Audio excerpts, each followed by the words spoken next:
Hello, what's up mga lodi ko? For today's video nga po ay samahan nyo kami ni ating gumawa ng dumplings. Kailangan natin ng pak choy, dumplings wrapper at ang minced pork. Marinated na po yan sa konting toyo, asukal, cornstarch, konting pampalasa at oyster sauce. Kailangan din natin ng red onion at konting luya. I-blanch lang po muna natin ang pak choy. Every other week nga po ay nagpapagawa itong si amo kay ate ng dumplings. Matrabaho nga din pero sanay na naman si ate. Pangiti-ngiti lang yan pero antok na. Hanguin na nga natin ang gulay. At ngayon naman po ay magpapainit tayo ng oil. Para nga maging aromatic ang ating dumplings, igigisa muna natin ang ating niyadyad na luya at ang ating minced onion. Igisa nga lang ng konti at pwede na yung ihalo sa ating minced pork. Ayan, at ihahalo lang natin yan ng maigi. Siyempre, sa paggagawa ni ate, ako ang kanyang kanang kamay, taga-abo, taga-video, kasama na rin ang kwentuhan. At aring ang pak choy ay hihiwain muna namin yung pinakang dahon. Isa-isa ay talaga namang napakatrabaho. Pwede nyo rin naman pong tadtarin yung kalahating part, pero dahil nga may bata dito, ayaw niya yung may nasasalat, kaya dahon lang talaga ang tinatadtad. Normally mga lodi ko, halos hating gabi na namin po ito nagagawa. Tatapusin pa lahat ng mga imisin at magpapatulog pa ng mga bata.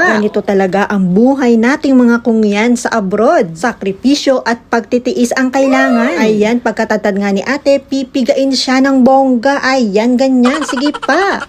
At ihahalo na natin yan dyan sa giniling na baboy. At saka nga ulit hahaluin ng bonggang-bongga. Ayan, ganyan nga. Para nga po sa mga baguhan na gustong matuto ay eto na po. At nagsisimula na nga magbalot ang ate ko. Ayan, ganyan daw. Kuha ng konting giniling at ilalagay natin sa wrapper. Basa-basain ang paligid at itutupi. Ayan, ganyan daw. Titingnan mo, napakadali, diba? Pero pag ikaw na yung gumawa, ay mahirap din pala. Ayan, ipak, bawat gilid.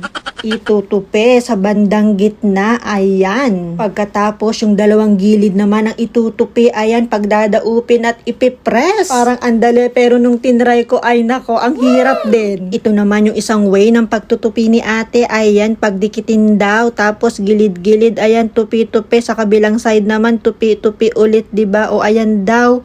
Parang andali, ano? O ayan, diba ang gandang tingnan? Ready na nga ang mga pang-lunch nila amo. Just sharing mga lodi ko. Thank you so much guys for watching. Bye!